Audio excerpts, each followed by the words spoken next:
തുടങ്ങിയിട്ട് 21ാമത്തെ ദിവസമാണ്. ഞങ്ങൾ പെട്രോൾ പമ്പ് അങ്ങനെ ഫുൾ പാക്ക് ചെയ്ത് ഇറങ്ങിയിട്ടുണ്ട്. ഇപ്പോൾ ഒരു ഹോട്ടലിൽ കയറി ഭക്ഷണം കഴിക്കാൻ വേണ്ടി നിൽക്കുകയാണ്.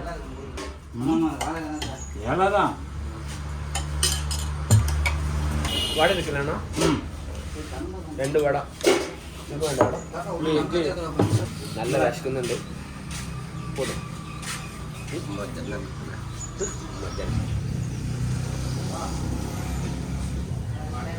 നമ്മൾ ആദ്യം തന്നെ പോകുന്നത് ഇവിടുത്തെ ചർച്ചിലേക്കാട്ടോ. വേളാങ്കണ്ണി എന്ന് പറയുമ്പം ഇവിടുത്തെ ഏറ്റവും ഫേമസ് എന്ന് പറയുന്നത് ഇവിടുത്തെ ചർച്ചനെ. അത് കാണാൻ വേണ്ടിയിട്ടാണ് ഇന്ത്യയുടെ പല ഭാഗത്തു നിന്നും ആൾക്കാർ ഇങ്ങോട്ട് വരുന്നത്. പ്രത്യേകിച്ച് കാത്തോലിക്കിൽ വിശ്വസിക്കുന്ന ക്രിസ്ത്യൻസ്, അവരുടെ ഏറ്റവും ഫേമസ് ആയിട്ടുള്ള ഒരു ചർച്ചാണ്. ഇങ്ങോട്ട് ഇതാ അവർ ലേഡീസ് ടാങ്ക് ഒക്കെ ഉണ്ട്. നമ്മളെന്തായാലും മുന്നോട്ട് പോകട്ടെ. ഈ പോകുന്ന റൂട്ടിൽ ഇവിടെ കംപ്ലീറ്റ് ഹോട്ടൽസ് ആട്ടോ. അവിടെ നമുക്കൊരു ചർച്ച് കാണാൻ പറ്റും. ഇവിടെ നമ്മളെ famous basilica of our lady of good ഹെൽത്തിൻ്റെ ചർച്ച്. കുറേ നേരത്തെ തെരച്ചിലിന് ശേഷം നമുക്ക് വണ്ടിക്കൊരു പാർക്കിംഗ് കിട്ടി. അല്ലേ, പെയ്ഡ് ടോയ്ലറ്റ് ആണത്. അതിൻ്റെ മുമ്പിലല്ലേ ഫുൾ വൃത്തികേടായിട്ട്. ഇതൊക്കെയാണ് പ്രശ്നം.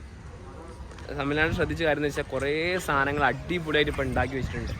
പക്ഷെ അതൊന്നും പ്രോപ്പറായിട്ട് മെയിൻറ്റെയിൻ ചെയ്യാൻ ഇവിടുത്തെ ആൾക്കാർക്കോ ഗവൺമെൻറ്റിനോ ഒരു പരിധിക്കപ്പുറത്ത് പറ്റുന്നില്ല.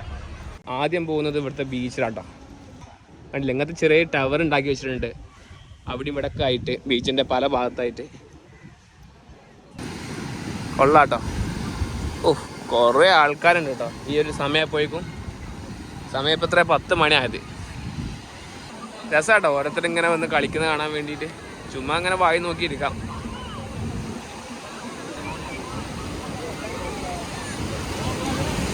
ബീച്ചിലേക്ക് വരുന്ന റൂട്ടിൽ മൊത്തം 2 സൈഡിലായിട്ട് കുറേ കടകളുണ്ട്. നേരെ മുമ്പോട്ട് നോക്കിക്കഴിഞ്ഞാൽ നമുക്ക് ആ ചർച്ച് കാണാൻ പറ്റും.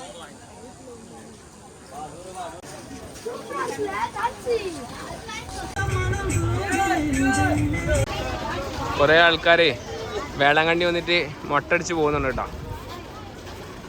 2004 ഡിസംബറിലുണ്ടായ സുനാമി ഉണ്ടല്ലോ, അതിൽ വേളാങ്കണ്ണിക്ക് ശരിക്കും പറഞ്ഞു കഴിഞ്ഞാൽ നല്ല രീതിയിലൊരു നഷ്ടം ഉണ്ടായിട്ടുണ്ട്. അന്ന് 9:30 സമയത്ത് ഇവിടുത്തെ ചർച്ചിൽ കേരള ഭക്തന്മാർ കേരള മസിൽ പങ്കെടുക്കുന്ന സമയത്താണ് സുനാമി സംഭവിച്ചത്. ആ സമയത്ത് ഈ ഒരു ചർച്ചിൻ്റെ അകത്തേക്കല്ലാത്ത അതിൻ്റെ പുറമേയും ഈ ടൗണിലും ഇതിൻ്റെ വില്ലേജസിലും ഷോപ്പിലും എല്ലായിടത്തായിട്ട് വെള്ളം കൂടുകയും ഏകദേശം 600ഓളം ആൾക്കാർ മരിക്കുകയും ചെയ്തിട്ടുണ്ട്.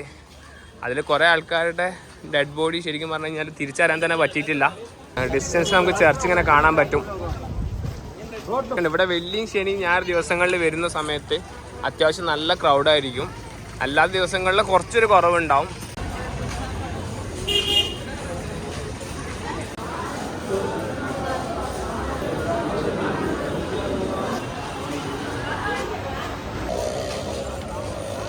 ഈ വേളാങ്കണ്ണിയിലെ ഈ ഒരു സ്ഥലം എന്ന് പറയുന്നത് മേരിയും കുഞ്ഞേശും പ്രത്യക്ഷപ്പെട്ട സ്ഥലമാണ് കേട്ടോ. അല്ല, എന്ത് ഭംഗിയിലാണ് ഉണ്ടാക്കി വെച്ചത്. ഈ ചർച്ചിനെ പറയുന്ന പേരാണ് the basilica of lady of good health കേട്ടോ. ഇവിടെ മേരിയുടെ 2-3 മിറാക്കിൾസ് ഇവിടുന്ന് സംഭവിച്ചിട്ടുണ്ട്. അതിലൊന്നാണ് ഒരു കുട്ടി പാലോ അതോ മോരോ ആണെന്നറിയില്ല, എന്തായാലും കുഞ്ഞേശുവിന് വേണ്ടിയിട്ട് കൊടുത്തു കഴിഞ്ഞതിന് ശേഷം വീണ്ടും ആ പാത്രത്തിലേക്ക് നോക്കുന്ന സമയത്ത് അത് കംപ്ലീറ്റ് ആയിട്ട് അതിൽ തന്നെ ഉണ്ടായിരുന്നു. ലോകത്തുനിന്ന് ഒരാളെ രക്ഷിച്ചതും അങ്ങനെ കുറച്ച് സ്റ്റോറീസ് ഉണ്ട് ഇതിൻ്റെ ബാക്കിലായിട്ട്. കാത്തോലിക്കാരുടെ ഏറ്റവും വലിയൊരു ചർച്ചായിട്ട് നമുക്കിതിനെ വേണം പറയാം. ഇവിടെ പല ആൾക്കാരും പല നേർച്ചകൾ ചെയ്തിട്ട് വരാറുണ്ട്. മുട്ട അടിക്കാനും ഇല്ലെങ്കിൽ നമുക്ക് അകത്ത് ഗോൾഡിൻ്റെയും സിൽവറിൻ്റെയും പണത്തിൻ്റെ ഒക്കെ സെപ്പറേറ്റ് ബോക്സുകളൊക്കെ കാണാൻ പറ്റി. വല്ല നേർച്ച കാര്യങ്ങളൊക്കെ ചെയ്തിട്ടുണ്ടെങ്കിൽ നമുക്ക് അതിലിട്ട് പോകാൻ വേണ്ടിയിട്ട് ഒന്നും പറയാനല്ല. ഒരു വൈറ്റ് കളറിൽ നല്ല അടിപൊളി സ്ട്രെച്ചറിലാണ് ഈ ചർച്ച് ഉള്ളത്. അല്ലേ, എന്ത് ഭംഗിയാറേ കാണാൻ. അന്ന് ആ സുനാമി നടന്ന സമയത്ത് ഇതിൻ്റെ അകത്തേക്ക് മാത്രം വെള്ളം വന്നിട്ടില്ല എന്നാണ് പറയപ്പെടുന്നത്.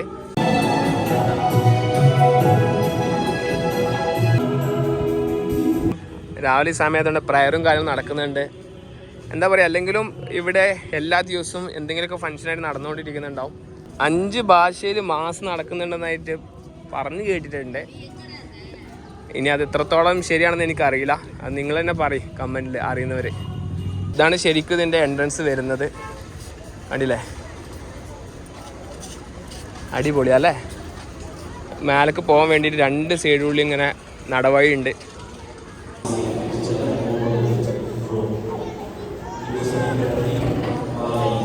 അതിൻ്റെ ഗേറ്റ് എന്ന രീതിയിൽ വരുന്ന അവിടുന്ന് കേട്ടോ. അവിടുന്ന് ഇങ്ങനെ നടന്ന് വന്നിട്ട് വേണം ഇങ്ങോട്ട് എത്താൻ.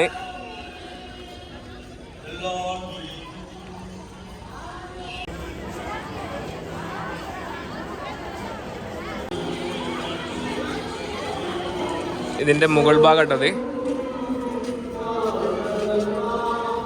ഹലോ, 5 മാസം ഒരുമിച്ച് നടത്താൻ പറ്റും. കണ്ടില്ലേ, ബാക്ക് ഭാഗത്തൊന്ന്, പിന്നെ മുന്നിൽ മേലെ ഫസ്റ്റ് ഫ്ലോറിലൊന്ന്, 2 സൈഡിലും ഓരോന്നോരോന്നായിട്ട്.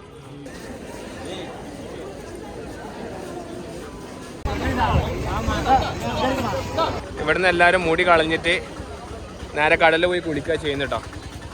വേളാങ്കണ്ണി എന്ന് പറയുന്നത് നാഗപട്ടണം ഡിസ്ട്രിക്റ്റിൽ വരുന്ന കേട്ടോ, തമിഴ്നാട്. വേറൊരു കാര്യം കൂടി ഉണ്ട്. പണ്ട് കാലത്ത് റോമിലേക്കും ഗ്രീസിലേക്കൊക്കെ ഇവിടുന്ന് പോർട്ട് ഉണ്ടായിരുന്നു.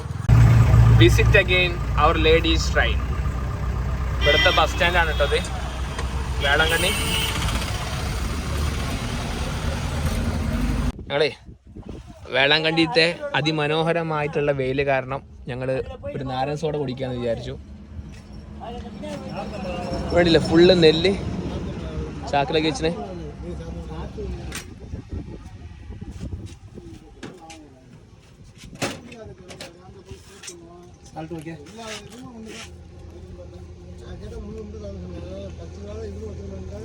അടിപൊളിയാട്ടോ. നല്ല വെയിലും കൊണ്ടേ ക്ഷീണിച്ചിരിക്കുമ്പോൾ ഒരു നാരങ്ങ സോഡ കുടിക്കുമ്പോഴാണ് ഒരു എനർജി കയറുന്നത്. അവിടെ നമുക്കൊരു ടോംബ് കാണാൻ പറ്റുന്നില്ലേ, അത് നാഗോർ ദർഗ കേട്ടോ. സയ്യിദ് ഷാഹുൽ ഹമീദ് ദർഗയാണത്. അങ്ങോട്ട് വണ്ടി പോകത്തില്ല.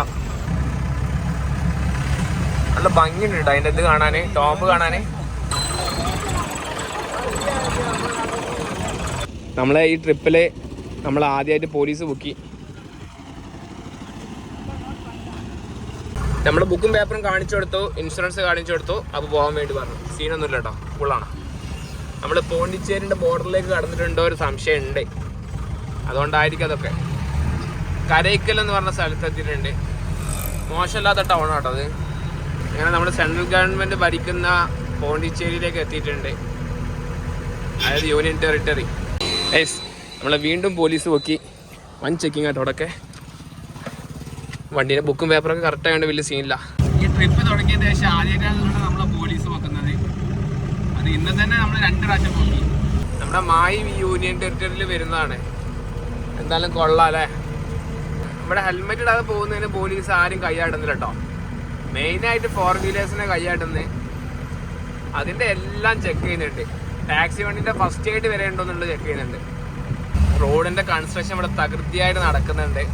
അത് കാരണത്താൽ നല്ല പൊടിയാ. ചെയറ്, മാറ്റ്, അങ്ങനെ കുറേ ടേബിള് എല്ലാം ഉണ്ടല്ലോ അല്ലേ. അടിപൊളി സാധനം. ഒന്ന് നിർത്തി വെക്കല്ലോ അവിടെ ചുമ്മാ. ഇവിടെ ആരും ഇല്ലല്ലോ. ഇതൊക്കെടാ ബെഡ് മുളനോടുണ്ടാക്കിയ ബെഡ് ഉണ്ടല്ലേ. ഇത് കൊള്ളാട്ടോ. ഇതിനൊക്കെ എത്ര റുപ്യ അറിയില്ല. നൈസ് സാധനമാണ്, ഭംഗിയുണ്ട് കാണാൻ. സാധനം നോക്കി ഒരു രക്ഷയിലിട്ടത് 18,000 രൂപയാണ് പറഞ്ഞത്. ഇത് 8,000 സംതിങ്ങാന്ന് പറഞ്ഞു. എന്താ അല്ലേ ഭംഗി. ഇങ്ങനത്തെ ടൈപ്പ് മോളായിട്ട് അതിനൊക്കെ യൂസ് ചെയ്യുന്നത്. ബാക്കിൽ അതിൻ്റെ വർക്ക്ഷോപ്പ് ഉണ്ടെന്ന് പറഞ്ഞു. പോയി നോക്കാമല്ലോ. ഈ ഒരു ഏരിയ ഇതിന് ഫേമസ് ആട്ടോ. കാരണം നമുക്ക് റോഡ് സൈഡിൽ മൊത്തം അതാ കാണാൻ പറ്റുന്നത്. അതിലുണ്ടാക്കുന്നത്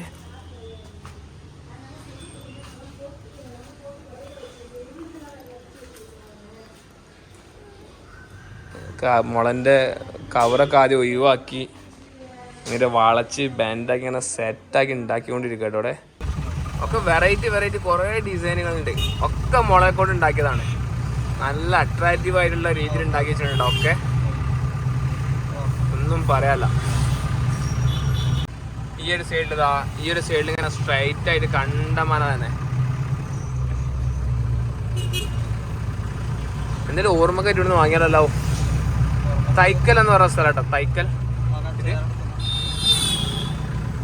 നമ്മളെ വണ്ടി ഇതായി പോയി, കൊണ്ടുപോയില്ലല്ലോ. ഇതൊക്കെ ഞങ്ങള് എവിടെയെങ്കിലും നല്ലൊരു സ്ഥലം കിട്ടുമെന്ന് വിചാരിച്ച് ഉള്ളോട്ടൊരു ഗ്രാമത്തേക്ക് പോന്നാട്ടോ. പോന്നപ്പോൾ ഈ റോഡാണെങ്കിൽ വളരെ മോശം, 2 സൈഡും പാടായിട്ടുള്ളൊരു സ്ഥലമാണ്. ഇപ്പോൾ എവിടെയെങ്കിലും ഒരു തണലുള്ള സ്ഥലം കിട്ടിക്കഴിഞ്ഞാൽ നമുക്ക് വണ്ടി സൈഡാക്കി കുക്കി തുടങ്ങണം. ആണല്ലേ റോഡിൻ്റെ അവസ്ഥ. ഒരു വിധത്തിൽ കുറേ നേരത്തെ കഷ്ടപ്പാടിൻ്റെ ശേഷം ഒരു സ്ഥലം കിട്ടിയിട്ടോ. ഇതൊരു കൃഷി സ്ഥലത്തിൻ്റെ സൈഡിലായിട്ടുള്ളൊരു സ്ഥലമാണ്. തണൽ കണ്ടപ്പോൾ പിന്നെ ഇവിടെ നിർത്തി. നമ്മൾ നൈസായിട്ട് കഞ്ഞി ഉണ്ടാക്കാനുള്ള പ്ലാനാണ്. കാര്യങ്ങളൊക്കെ എടുത്ത് വെച്ചിട്ടുണ്ട്. ഇനി ഒന്ന് വാഷ് ചെയ്യണം, കഞ്ഞി ഉണ്ടാക്കണം. അതുപോലത്തെ നമ്മൾ ക്യാബേജ് ഉണ്ടല്ലോ കൊടൈക്കനാലിൽ നിന്ന്, ആ ക്യാബേജ് ഒന്ന് യൂസ് ചെയ്യണം. ഞാനിത് എഡിറ്റ് ചെയ്യുന്നു, അലാവുദ ഭക്ഷണം ഉണ്ടാക്കിക്കൊണ്ടിരിക്കുന്നു. ബാക്കിയുണ്ടോ? ഫുള്ളായില്ലേ? ഇന്ന് സത്യം പറയാമല്ലോ, റോഡും നല്ല പണി തന്ന്. അതുപോലെ തന്നെ പിന്നെ ഈ റോഡിലേക്ക് കയറിയപ്പോഴൊക്കെ നല്ല പൊടി കൊണ്ടിട്ടുണ്ട്. പിന്നെ നല്ല ചൂടും വിശക്കൊന്നും ഉണ്ടായിരുന്നു. പെട്ടെന്ന് ഇങ്ങോട്ട് സെറ്റാക്കാൻ, ഇങ്ങോട്ട് ഭക്ഷണം കഴിക്കുക എന്നുള്ളൊരു മൂഡാണ്. ഇങ്ങോട്ടാണ് കുറച്ച് നേരം റെസ്റ്റ് എടുക്കേണ്ടത്. ശരിക്കും പറഞ്ഞാൽ കുറേ കാലത്തിൻ്റെ ശേഷം കഞ്ഞി ഉണ്ടാക്കിയപ്പം ഒരു സുഖം കേട്ടോ. ഇതാ ക്യാബേജ് തോരൻ, ഉണക്കൽ, പിന്നെ സ്രാവ്. ഉണക്കൽ മാന്തളും ഉണ്ട്, സ്രാവും ഉണ്ട്, പിന്നെ അച്ചാറും ഉണ്ട്, കഞ്ഞി. നല്ല ക്ഷീണിച്ചിരിക്കുമേ കഞ്ഞി കുടിക്കാൻ വേറെ തന്നെ സുഖം. അതുകൊണ്ടല്ല, പെട്ടെന്ന് കയ്യ പരിപാടി. അത് മാത്രമൊന്നുമല്ല, ഇത് സുഖമല്ല ക്ഷീണത്തിനൊക്കെ. അല്ല അത് വലിയ സത്യം. അതാണ് പണി സുഖാണ്. പണി സുഖതാ. ഓ ആശാൻ ഇനി പോണ്ടിച്ചേരി ഭക്ഷണം കൊടുക്കേണ്ടി വരും. ഇവിടൊക്കെ നല്ല വില കേട്ടോ സ്ഥലത്തിന്. ഞങ്ങള് അവിടെ ഫുഡ് അയച്ചു കൊടുത്തുള്ള ചേട്ടനോട് ഇങ്ങനെ ചോദിച്ചു. റോഡ് സൈഡിലൊക്കെ സെന്റിന് 1 ലക്ഷം, അതിനൊക്കെ മേലുണ്ടല്ലോ. സൂര്യൻ ഉണ്ടല്ലേ ഇങ്ങനെ കണ്ണ് കുത്തണേ. ഒരു കുളിയും കുളിക്കാൻ പറ്റിയിട്ടുണ്ടെങ്കിലേ അടിപൊളിയാവുമായിരുന്നല്ലേ. ശരിക്കും നമ്മൾ ഈ ട്രാവലിങ്ങിൽ 2 നേരം കുളിക്കണം കേട്ടോ. രാവിലെ എന്തായാലും കുളി നിർബന്ധം. പിന്നെ ഇതൊക്കെ കഴിഞ്ഞ എന്തെങ്കിലും ശേഷം ഒന്നുകൂടി കുളിക്കാൻ പറ്റുകയാണെങ്കിൽ അടിപൊളിയാണ്. നല്ല വെള്ളമുള്ള സ്ഥലങ്ങളൊക്കെ ആണെങ്കിൽ നമുക്ക് അടിപൊളിയായിട്ട് 2-3 നേരമൊക്കെ കുളിക്കാം. റോഡ് സൈഡിൽ ഇങ്ങനെ കരിമ്പ് കണ്ടു. തൊട്ടപ്പുറത്ത് തന്നെ തോട്ടമൊക്കെ ഉണ്ട്. അപ്പോൾ അവിടുന്ന് പറിച്ച കരിമ്പാണ്. എന്തായാലും ഞങ്ങൾ കുറച്ച് കരിമ്പ് വാങ്ങിയിട്ടുണ്ട്. ഒരു കരിമ്പിന് എത്ര 20 റുപ്യ വാങ്ങിയത്. ഓക്കെ അണ്ണാ. നമ്മളേ വണ്ടി ഇങ്ങനെ പോകുമ്പോൾ എന്തെങ്കിലും തിന്നാൻ നല്ല വൈബാട്ടോ. നല്ല ഫ്രഷ് കരിമ്പ്. അത് നല്ല മധുരമൊന്നുമല്ല, എന്നാലും ഒരു ആഗ്രഹത്തിൽ തന്നെ കഴിക്കാം. ഹലോ, നമ്മൾ ഈ ട്രിപ്പ് കഴിയുമ്പോഴേക്കും തടി കൂടാ ചെയ്യാം. നല്ല തീറ്റല്ലേ? നല്ല തീറ്റ. ഇവനെ വൈകി പോണ എല്ലാം വേണം. പൂള വേണം, കിഴങ്ങുകൾ വേണം. ഇത് തിന്നാന് എന്താ വല്ല കരാറ് എടുത്തോട്ടോ നേരെ?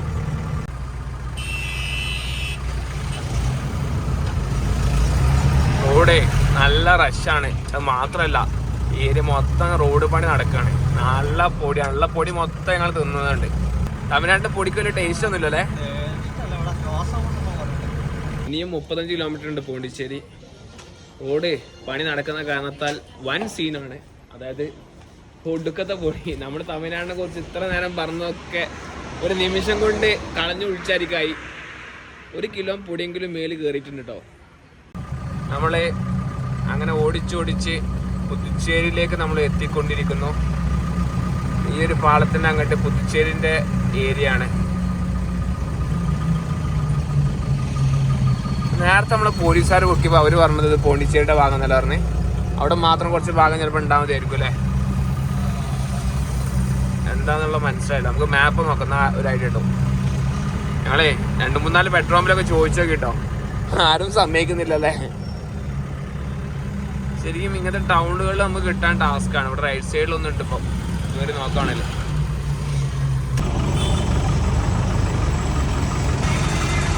₹86 ഡീസലിന്റെ വില.